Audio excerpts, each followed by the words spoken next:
Eu não sei se essas são as eleições mais incertas da história, mas eu sei que são as eleições que se situam em um marco social diferenciado das outras, com o uso massivo de tecnologias de informação e de comunicação, em um cenário de grande crise de representação, em um cenário de crise política, em um cenário onde os discursos de ódio, eles parecem ter brotado das cinzas, né?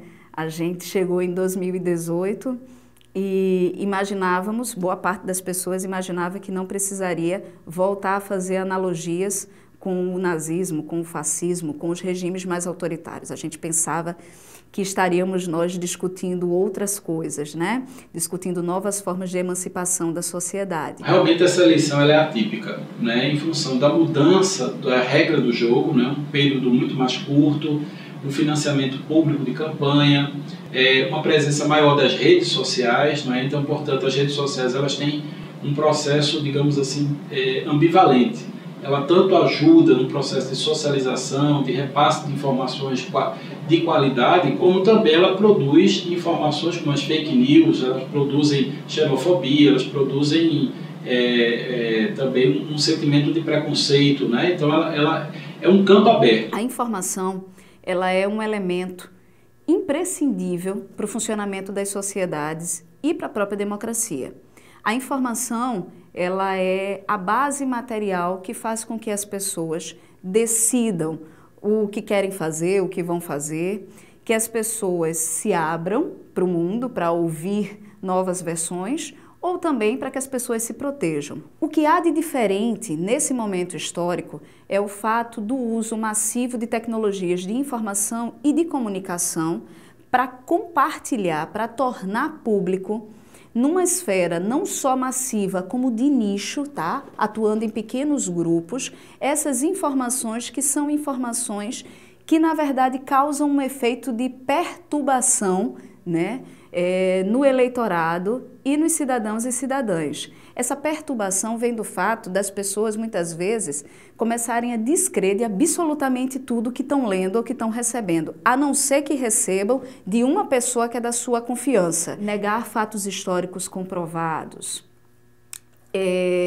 mentir acerca, ou mesmo complementar dados acerca de matérias que foram divulgadas na imprensa, utilizar da má-fé na formulação de discursos como forma de utilizar isso para que as pessoas, sem consciência do mal que estão fazendo ou querendo muito acreditar naquela verdade, compartilhem, é algo que não só é antiético, como pode ser visto como algo criminoso também. A gente tem nas fake news um fenômeno que ele não só é o propulsor de toda essa situação, mas ele também é consequência de uma crise de representação dos mídias, dos políticos e das instituições democráticas. População brasileira, para a nação brasileira, sobre o plano Ursal.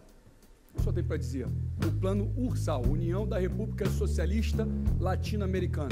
Eu não sei o que é isso, não fui fundador do Fórum de São Paulo e acho que está respondido. Gosta muito de dizer que chama o Meirelles. Eu não vou chamar o Meirelles, eu vou taxar o Meirelles. Meu plano de metas, William, tinha 123 metas. Eu cumpri a maioria delas. Mas o senhor deixou coisas em aberto em saúde. Não, mas... Em saúde e segurança pública. Você me fez uma pergunta e não está me deixando responder. Não, candidato. O que a gente está vendo é uma despolitização da campanha. Porque se tivéssemos uma campanha mais politizada, o debate não seria se o PT é um partido de esquerda ou não, ou mais radical ou menos radical. Seria qual o nível de radicalidade, considerando o radical e Paulo Freire, aquele que vai à raiz. Então, nesse sentido, a gente devia estar discutindo outra coisa, que não essa ideia de que existe uma polarização. Essa polarização ela é artificial, né? Na verdade, essa polarização ela existe na sociedade em função de toda uma forma como que a mídia tem apresentado as bandeiras, seja de esquerda, seja de direita. Então, a imagem de Lula é apresentada como uma pessoa perversa, um corrupto. O partido é apresentado como sendo um grupo criminoso. É uma construção ideológica, uma construção mediática que, veja, eu diria, é como se fosse uma lupa. Se você restringe a lupa, você olha o PT. Se você amplia a lupa, você vai ver que a Lava Jato alcançou diversos partidos. Os maiores partidos da ordem institucional estão envolvidos na Lava Jato, o PMDB, o PSDB, né, o PP, todos esses partidos que estavam dentro de um processo de poder. Né? Quais são os estigmas que você encontra para representantes de segmentos que defendem o Estado mínimo ou um Estado neoliberal? Você não encontra. Essas figuras, elas existem, mas não têm apelidos, não tem uma representação agressiva sobre elas. Ao contrário, muitas vezes é criada uma representação de pessoas executivas, de pessoas que querem a eficiência do Estado, uma imagem de pessoas que são mais aptas ao diálogo, como, na verdade, o projeto neoliberal, ela nega o diálogo, porque você reduz o Estado e, portanto, gera uma desigualdade estrutural na sociedade. Não é? Então, realmente existe uma cobertura desigual, porque, na verdade, nós temos uma construção de narrativa, né? Uma representação social acerca do PT, acerca dessa ideia de um radicalismo que está sendo colocada na eleição, como se fossem dois grupos extremamente radicais. Veja, o PT há muitos anos que não é um partido radical, é um partido hoje muito mais do centro. Essa forma de abordar a esquerda, criando estigmas, ela tem sido trazida para a conjuntura atual, porque a esquerda ela não participa do jogo democrático, porque ela não acredita no jogo democrático e, portanto, ela estaria só participando do processo numa expectativa de tomada de poder. Ora, todos os partidos políticos têm projetos de poder. Nenhum partido político existe sem projeto de poder. Então o PT não é uma exceção. Todos os partidos, seja da direita ou da esquerda, projetam suas campanhas, são financiados, inclusive hoje, por conta da nova legislação eleitoral, com recurso público para apresentar seu projeto de governo. O fato é que essas eleições, elas tendem a ser um grande divisor de águas em relação a esse novo século que está nascendo agora. Nós estamos no início do século. E, sem sombra de dúvida, a experiência dessa eleição vai marcar a história do país ao longo das próximas décadas, mas ela faz parte de um cenário de muita crise de credibilidade das instituições públicas, da crise de credibilidade dos sujeitos que estão nos representando nos espaços de poder e da própria crise de credibilidade da imprensa. Então, é um verdadeiro caldeirão que, borbulhando, para que a gente viva um momento em que nossas redes sociais, acho que não é só a minha, deve ser a de vocês também, as nossas redes sociais estejam em plena ebulição, crendo ou descrendo de pesquisas, crendo ou descrendo de determinados candidatos. Então, de fato, nós estamos vivendo uma campanha atípica, inclusive pelo fato do judiciário participar do jogo político, está atuando no processo político, não é?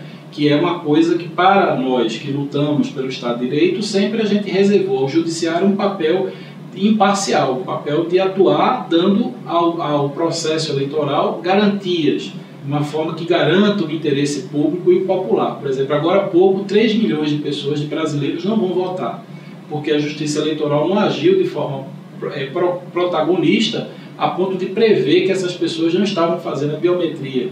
Eu fico imaginando que isso não aconteceu há 2 semanas da eleição, isso aconteceu há mais tempo, porque não foram tomadas medidas de campanha publicitária para fazer com que essas pessoas fizessem biometria, não é? Os interesses são múltiplos, e eu diria até os interesses internacionais, porque o Brasil é um país extremamente importante por conta do pré-sal, por conta da riqueza nacional, né? Do papel geopolítico que o país representa.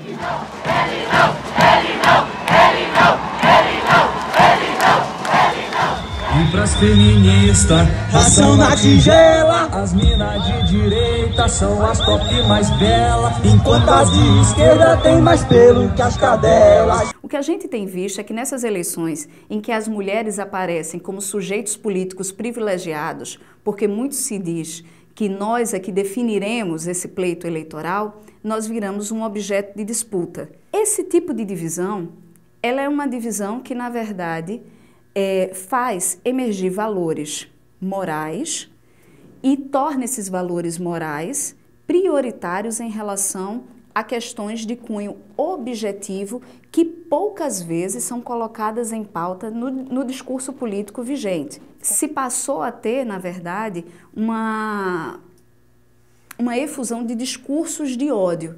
Esses discursos de ódio assentados em fatores que têm a ver com as relações de gênero, em fatores que têm a ver com as orientações sexuais, eles são, na verdade, grandes nuvens em cima de um debate que deveria ser um debate mais democrático e plural. Com toda certeza, há uma diferença salarial aqui.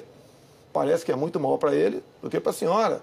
São cargos semelhantes, são iguais. Candidato, deixa eu então, só, desculpe, até eu vou interromper vocês dois. Assim, eu poderia até como cidadã e como qualquer cidadão brasileiro, fazer questionamentos sobre os seus proventos, porque você é um funcionário público, deputado há 27 anos, e eu, como contribuinte, ajudo a pagar o seu salário. O meu salário não diz respeito a ninguém. E se a gente pensa, como diz Boaventura de Souza Santos, que a democracia é o exercício de partilha de poder, e para que as pessoas possam partilhar poder, elas precisam decidir.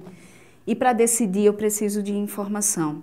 Se eu não tenho essas informações, eu não tenho condições de decidir de forma racional, de forma consciente, então eu não tenho uma prática democrática. Eu causo, por meio da desinformação, um verdadeiro colapso da democracia. Há uma responsabilidade maior daquele que está nos ouvindo, no sentido de ter a importância do voto. Veja, a importância de votar é fundamental na democracia, porque o voto é a qualidade daquilo que a gente quer para o futuro do país. Então, quem está nos ouvindo é preciso refletir. A partir das ideologias, à margem dos partidos, existe uma sociedade que precisa de educação, de saúde, né? Precisa de projetos para a segurança pública.